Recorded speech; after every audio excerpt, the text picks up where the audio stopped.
You ever notice how some stories refuse to die even when the characters do? Yeah, this one almost did. When NCIS Origins wrapped its first season, fans were left gasping. A fatal crash, a broken romance, and the haunting question, did Lala survive? Well, Season 2 just gave us the answer, and oh, it's not the what that's shocking, it's the why, because the Gibbs prequel didn't just dodge death, it just became the best NCIS show airing right now. So, what's really going on behind the walls of the Funky Bunch? And why does this season feel like Gibbs' biggest secret? One that might rewrite his entire legacy. Let's break it down. Remember that crash?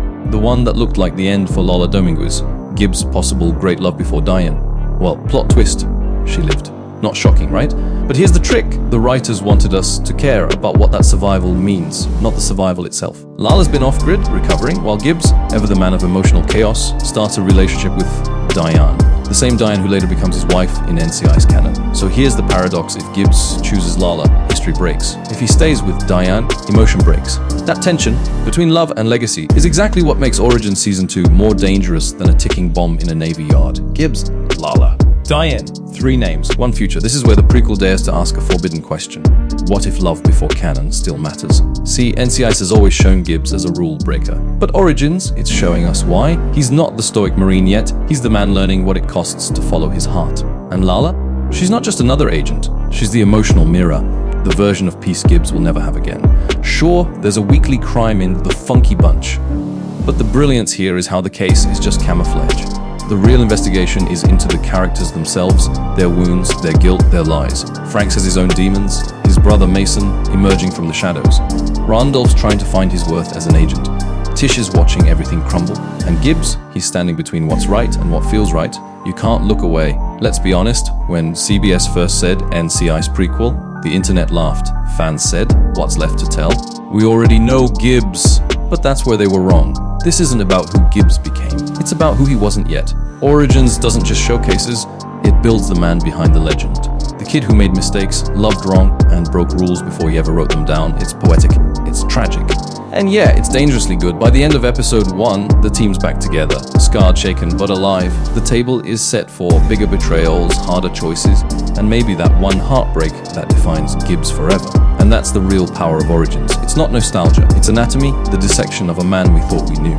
So yeah, NCIS Origins isn't just surviving, it's dominating. And if you're still sleeping on this prequel, you're missing the best written NCIS show in years. Because if this is how Season 2 starts, imagine how it ends. What happens when Gibbs' past starts hunting his future?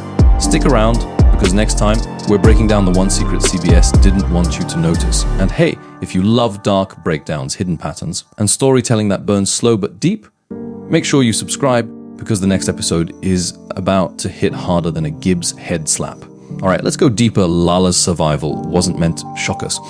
It was meant to test Gigabatic. The man's entire arc has always been about loss. Shannon. Kelly? Friends. Partners. Every woman who ever meant something to him ends up a ghost. So when the prequel dares to give him a second chance at love, we know it's doomed. But the how and why are the real weapons here. Because Lala's not just recovering in a hospital, she's recovering from Gibbs, from the chaos that follows him like a curse. And that's where this season hits harder, because it's not about will she live, it's about how long before the job kills her anyway.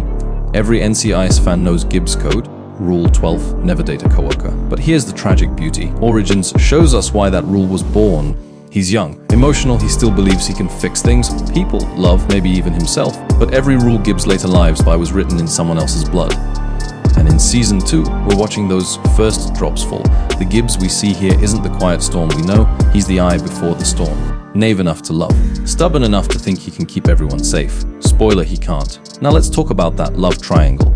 Because this isn't romance, it's prophecy. When Diane enters, it feels like the world is closing in on Gibbs. He knows where this story ends, we all do. But the writers are twisting the knife by making Diane the safe choice. She's order, stability, a break from chaos. Lala, though, she's fire, she's the part of Gibbs that breaks rules, dives too deep, and bleeds for the job.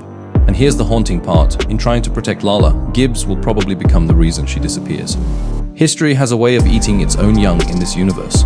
Then there's Mike Franks, the man who made Gibbs who he is. But Season 2 is starting to show cracks in that perfect mentor image.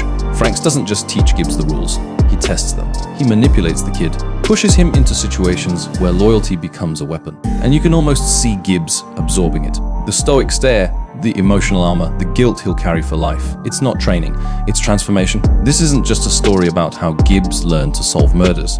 It's a story about how Gibbs became one. At first glance, that title sounds random, right? But here's a theory: the Funky Bunch is code. It's the show telling us this team isn't clean anymore. They've got funk, baggage, regret. Everyone's playing their own song, but none of them are in tune.